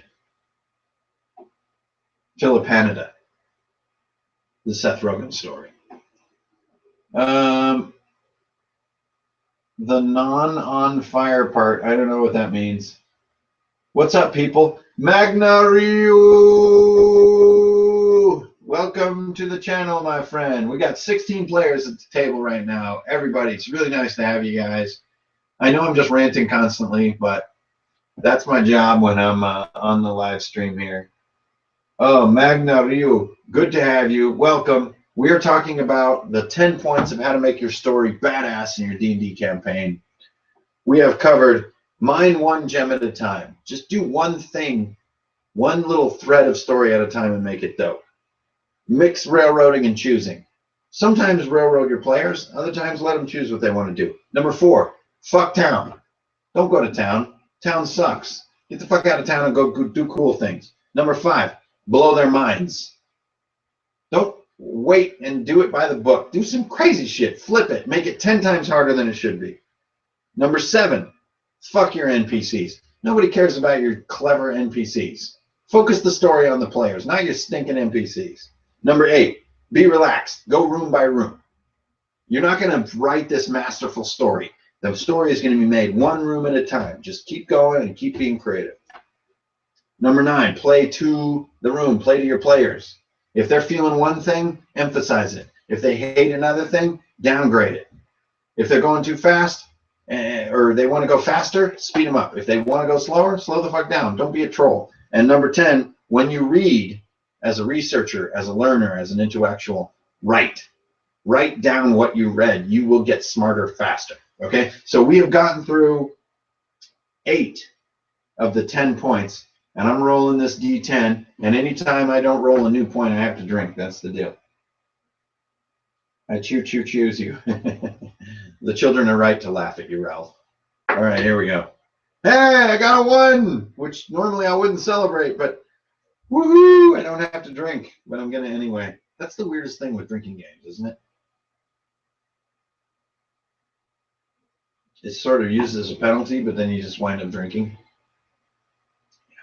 Well, that gets better. That's got a buttery, it's got a lobster dip kind of flavor to it. Point number 1. So when I sat down to write the 10 points of how to make your story dope in your D&D campaign, what was the first thing I wrote down? Well, here it is. I only fuck NPCs if they're consenting. Well, then you're clearly not a half-orc who looks like Ben Affleck. Point number 1, how to make your story great in your D&D campaign. It is, don't write a story.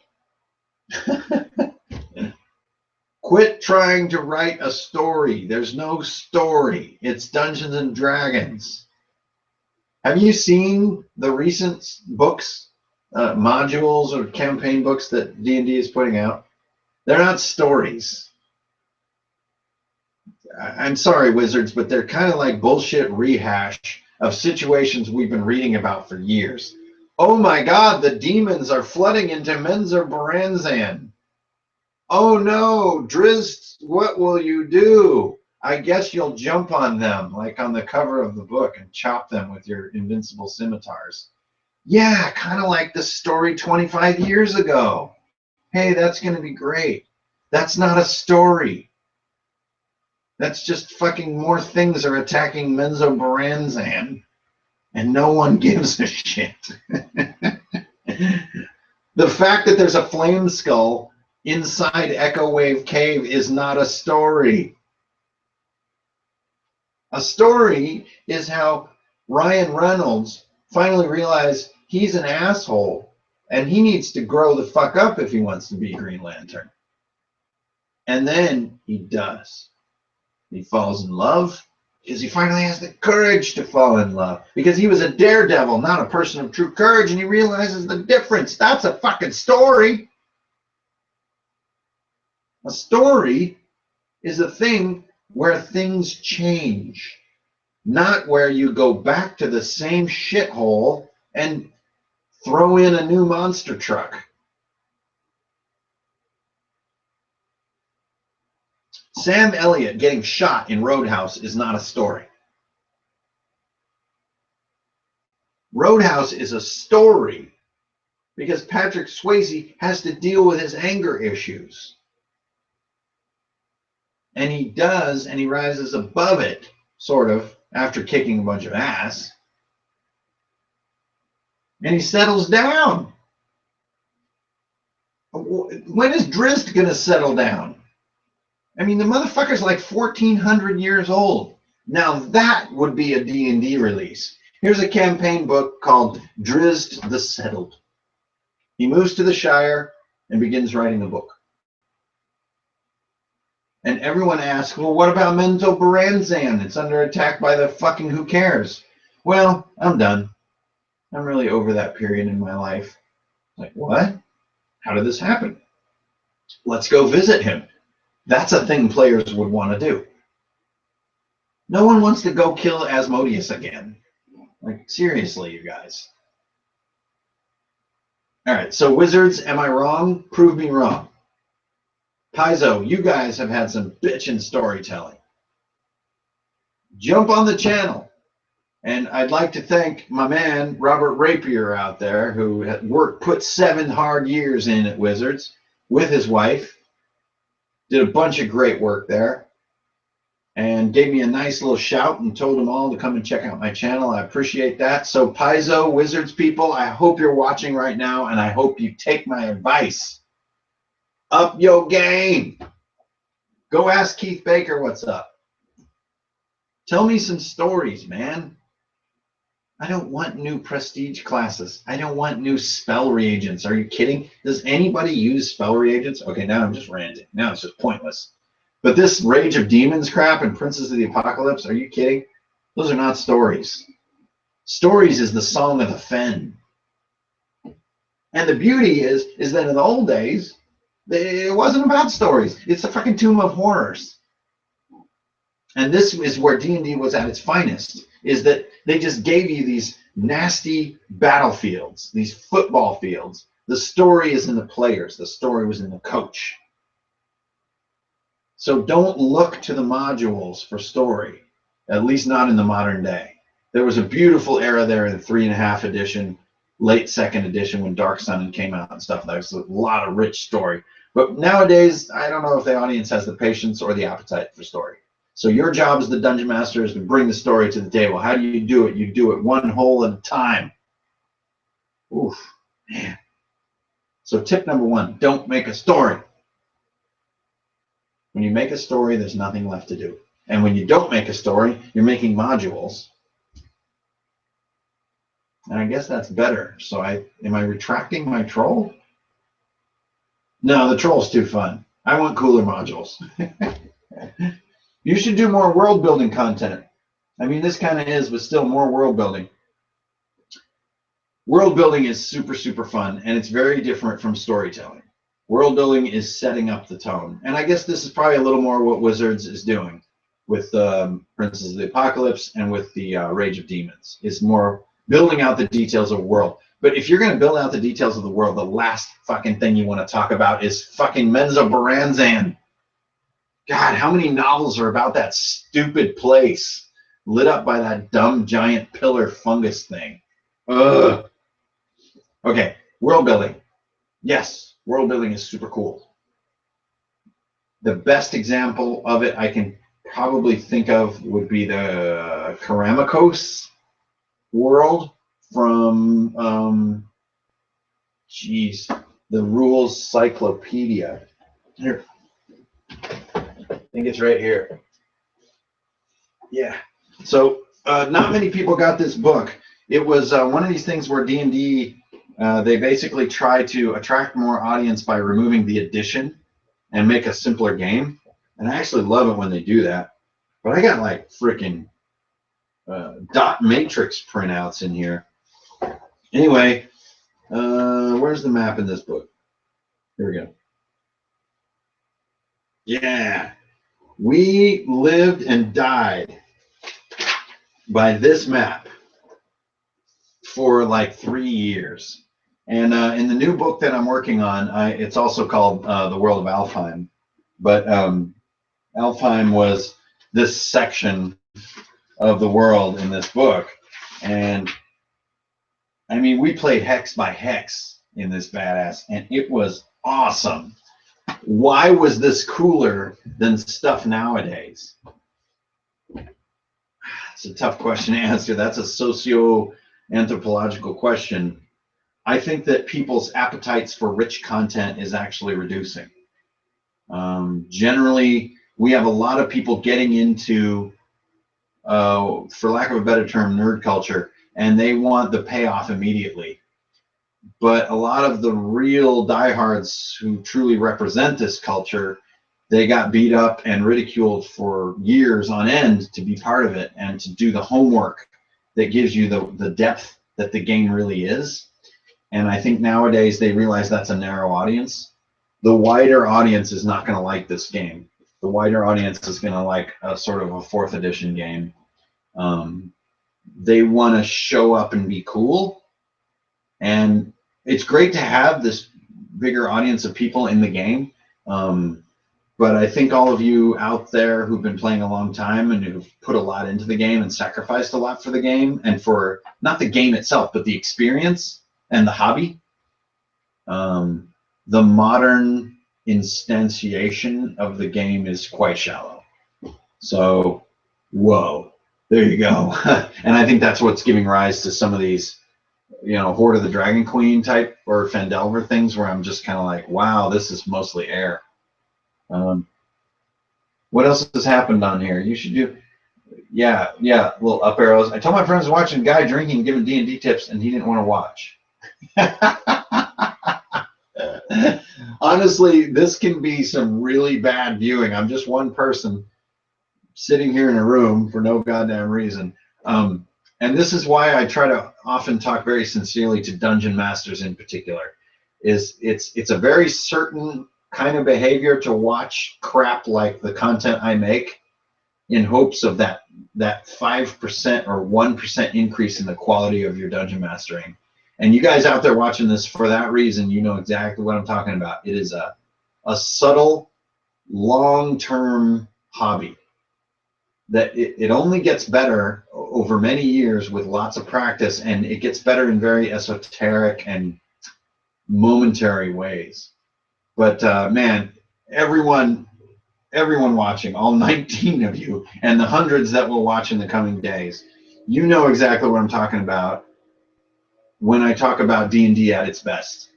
It's those moments that you'll never forget. They're moments like when you're on vacation and you have one of those moments of true clarity. They're moments like when you nail it in your profession and you know it and you drop the mic.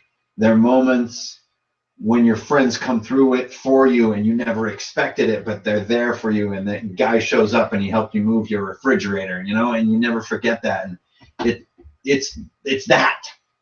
It's story, but it's friendship, and it freaking matters.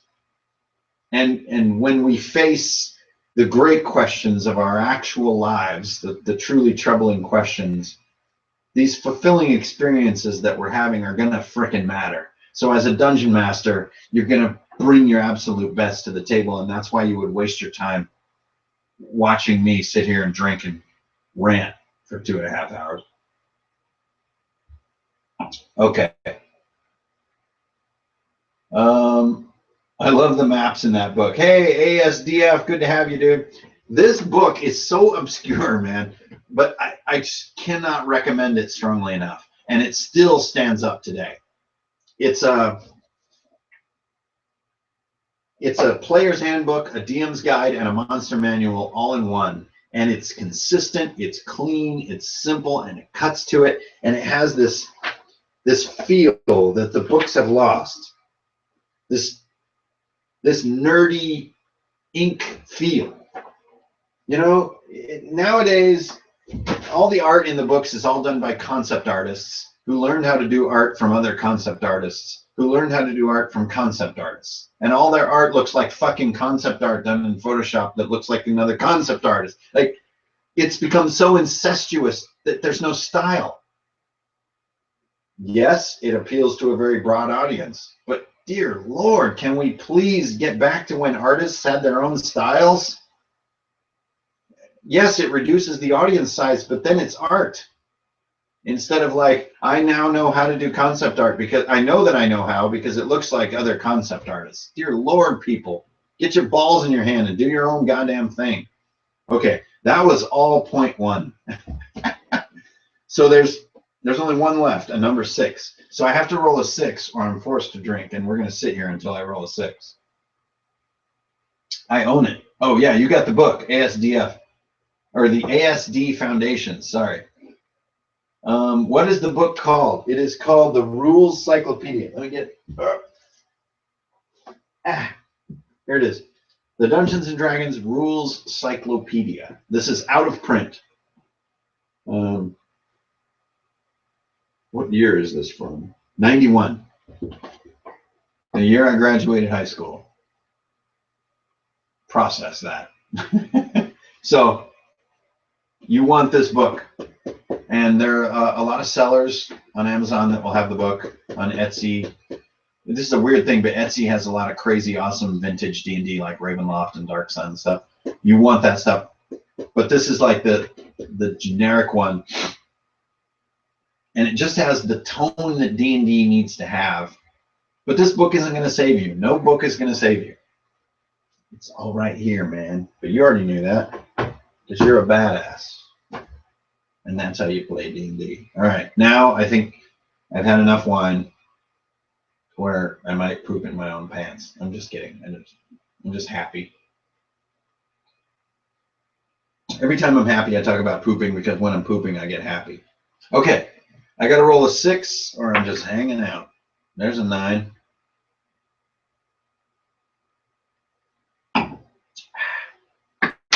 Oh, shit, cattywampus. We'll have to go to the Dwarven dice. It's an 8. Oh, Lord. I've got a 10% chance of winning this game. Thanks. Yeah, I have the AD&D stuff, and that is after I was playing. Yeah. The AD&D books are the greatest. They're up there, but they're out of reach. This is the best one. This is a gem, too. And, like, never, ever get rid of this book.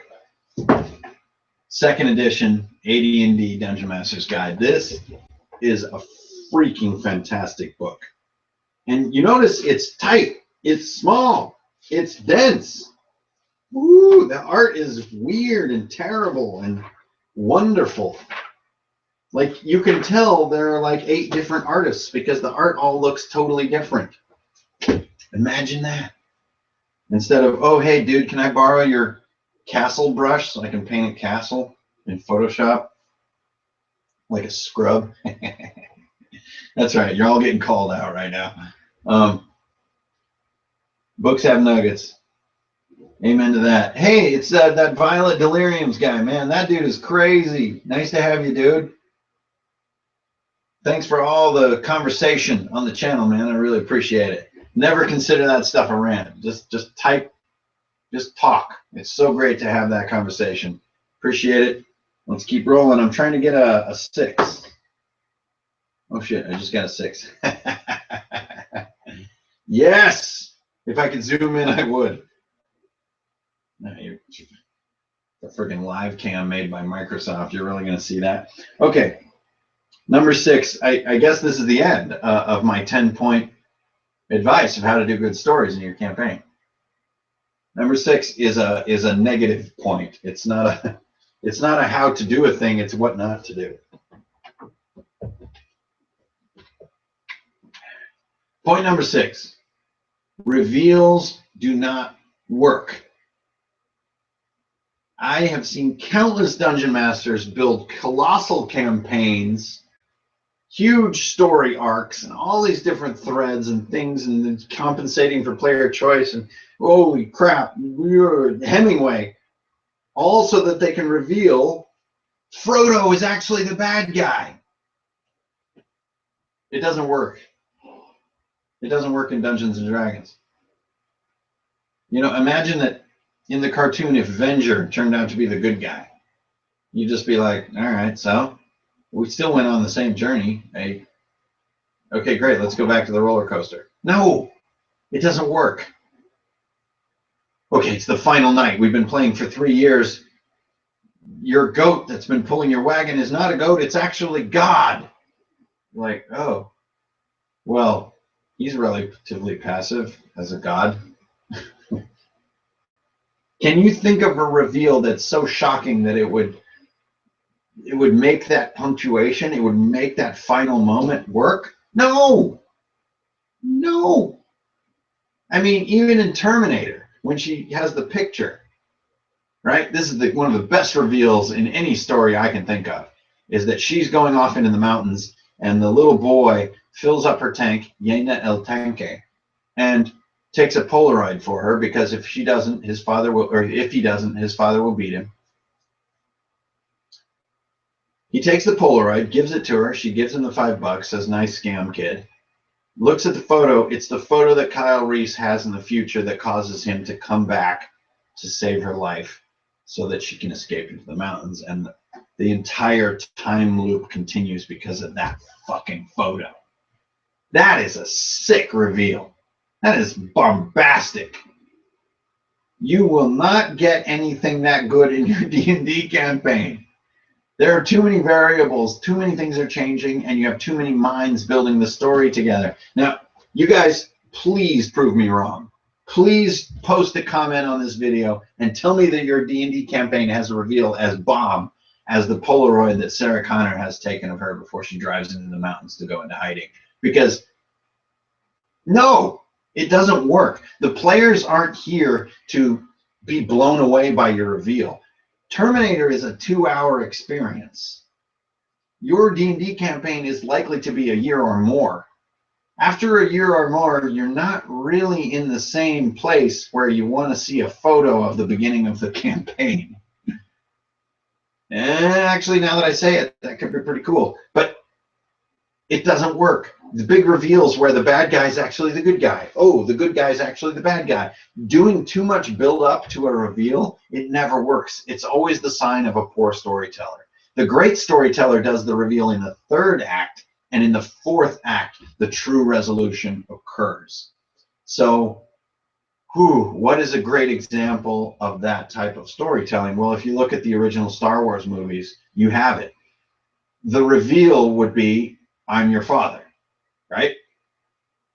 Holy shit. Did the series just end? Okay, I'm your father. And my hand, I fall down the hole. Well, that was a great couple of movies. No. The rest has to happen. The reveal is only the turn, is only the switch. The prestige, as it's sometimes known, is not the reveal. It's when you blow their minds. It's when you bring it all into context. You make it big and you make it deep and soulful. The reveal itself is really only the turning of the key and the opening of the door. What's behind the door is the rest, and that should be determined by who the players are. So don't bank your whole thing on a reveal. Now, I am your father has become one of the hugest moments in all of movie storytelling. But it wasn't the end. It wasn't even the end of that movie. The end of that movie was Leia and Luke together on the Falcon, and then with the medical, with the hand and stuff. Right? And even that is a nice resolution. It's a nice sense of well, him being my father isn't the story. The story is me and you have to deal with it. I think we love one another, and what does this mean? And he's my dad? What the hell is that? Is Yoda my cousin? That would have been really cool. So reveals don't work. Don't bet the farm on some kind of big reveal. It's not going to work. It's going to be cool, but it's not going to be so cool that your players are just going to be like, oh, thank God I found out that Darth Vader is actually my father. Hey, here's the thing, you guys. I don't know if many of you are old enough to remember this, but a lot of people thought that Darth Vader was Luke's father before they went and saw Empire Strikes Back. Okay. Oh, shit, there's stuff going on. I love that cartoon, Dungeons & Dragons. Yeah, everything was great except Uni. Why Uni? Why is there always a Uni and an Orco on these shows?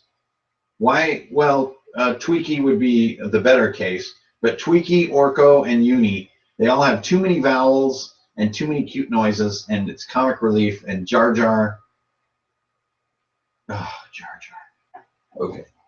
You got to remember at some point there was a timeline where that photo didn't exist. Oh my gosh, that is an awesome thing to think about. I would actually beg to differ with you, Magna. I don't think Sarah Connor ever lived a life where she didn't have that photo taken of her. But I don't believe in the the infinite worlds. I struggle to find meaning in choice because believing in the one true world leaves us feeling like we don't choose. But I think that us wanting to think we chose is a desire and not a metaphysical absolute. And I'm sorry about that, but that is my view, is that there's only one Jimi Hendrix, and he's the one that died young. There is no Jimi Hendrix that got old. I know that doesn't leave much room for human free will, but it is what my instincts believe after a full career, a full education in philosophy. I believe that our choices are truly ours, but there's some kind of destiny that we fulfill. There's no Sarah Connor that did not have that photo taken. That is the timeline. There wasn't a timeline where he didn't go back. And I think it can be more comfortable when you think about this, when you stop seeing time as linear and more as a plenum or as a mass simultaneity. So him going back and her having the photo taken, those are all simultaneous. It's the convenience of the human mind to etch it into a linear sequence of events. So that's heavy if you think that there's a Sarah Connor that never had that photo taken, a Sarah Connor who was killed and Judgment Day, or a world where Judgment Day never happened. Whoa. Fucking whoa. And that's another reason why that story is so damn good, is it even makes you ask these questions. You've been dreaming and your past 12 levels were a lie. You are all level 1. Oh yeah, this is a classic technique that a DM uses when things get out of hand, is that you move to a faraway land, you go to a dream plane, another plane of reality, and you get to pull everybody back to level 1, back when everything was cool. It's kind of like, we've all been friends for 20 years now, and we've told each other all our stories, but nope, we're in a frat together in the 70s. Great technique as far as Dungeons and Dragons goes. I highly recommend it. That's where worlds like Dark Sun can come in really handy. Except for the goat. Well, it goes without saying. Wow. Yeah, there's a timeline where Kyle was not John's father. Well, you're saying the exact same thing. You're saying that there are multiple timelines. That's your only thesis. And that's the one I disagree with. I actually think that, not just in the movie, but in metaphysical reality, there is what happens. Now, the most intelligent people among the human race would disagree with me, so I should probably set my belief aside. But I can't. My instincts of what the truth are mine, and I own them. And if I'm ignorant, then cool, whatever. I could see how information crushed in a black hole could be stored as holographic data on the event horizon. But honestly, I think I'm only nodding at that because it sounds cool. It's almost impossible to comprehend those notions. Okay, you guys. Whew. That's almost it. We got through all 10 points. We're into time travel and multi-dimensional quantum neckerchiefs. There's 23 people watching. It's great to have you guys. I think our all-time max was 28, but we always get a good 1,000 views on these videos after they're posted. So all of the hundreds of you watching these, it's great to have you. Thank you for watching. When I started Drunken and Dragons at the end of last year, I really just meant it as a gag.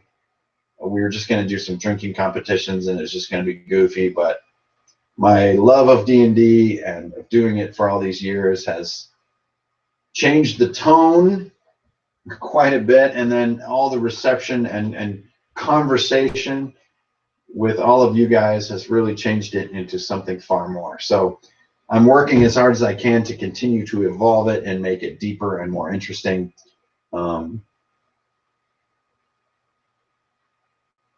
Yeah.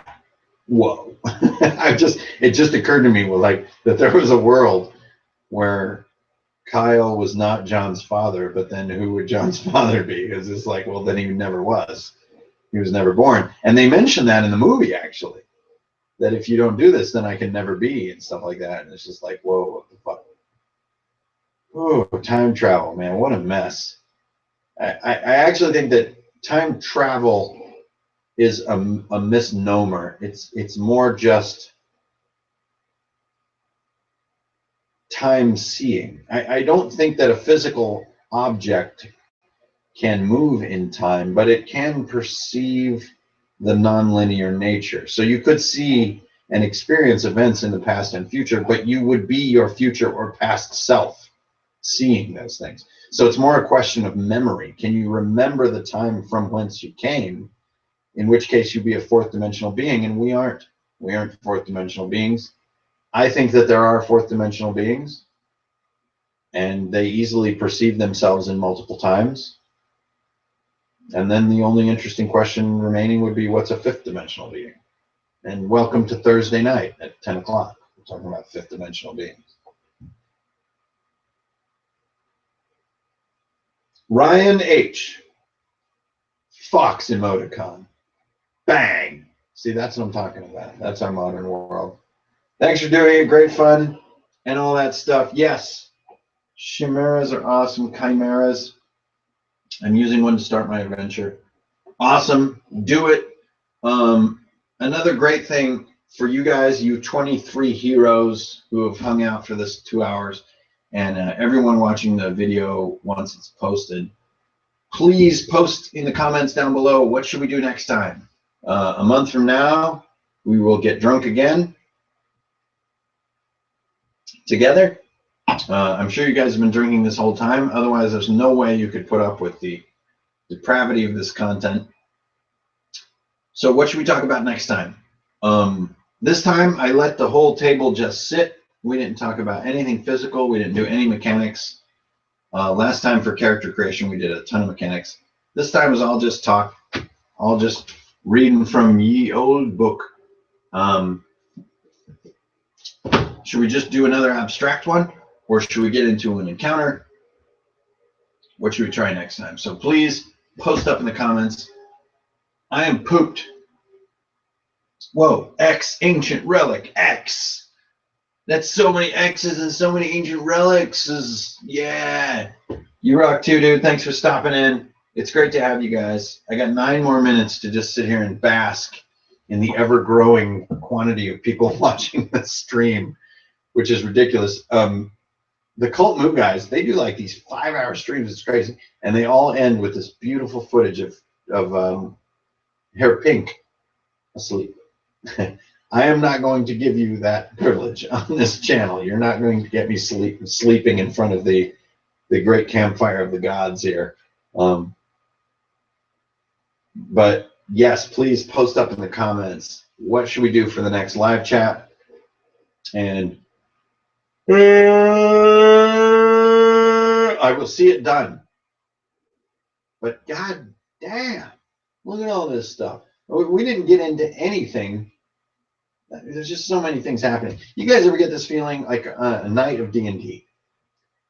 You look back, it's been like 4 hours. You've done a ton of shit, and you're kind of like, what happened? Did we even go to town? Oh yeah, we totally went to town. Remember the thing with the thing? Oh yeah, that was dope. Wait a minute, did we fight the night hag? Yeah, we went, we beheaded her. Remember, that was really cool. Oh yeah. You ever get that feeling? I think it's just such a conceptually dense hobby. It's just epic. Okay, Milo. Buenas noches, amigo. Have a good Friday. Let's go ride our hogs sometime. Thanks for stopping by. Ryan H, peace. Twigs, thanks for setting everything up. Twigs does all the hard work. I just show up. So thank you, Twigs. Everybody, that's it. I'm going to go away now. Thanks for watching. Keep an eye out. We'll be posting videos twice a week, I think, if I can be somewhat responsible. And other than that, it's time to monkey meat, fricassee, barbecue, strength, honor, and beer. Until next time, ashes, civilization rising, fifth dimensional beings, perception of time.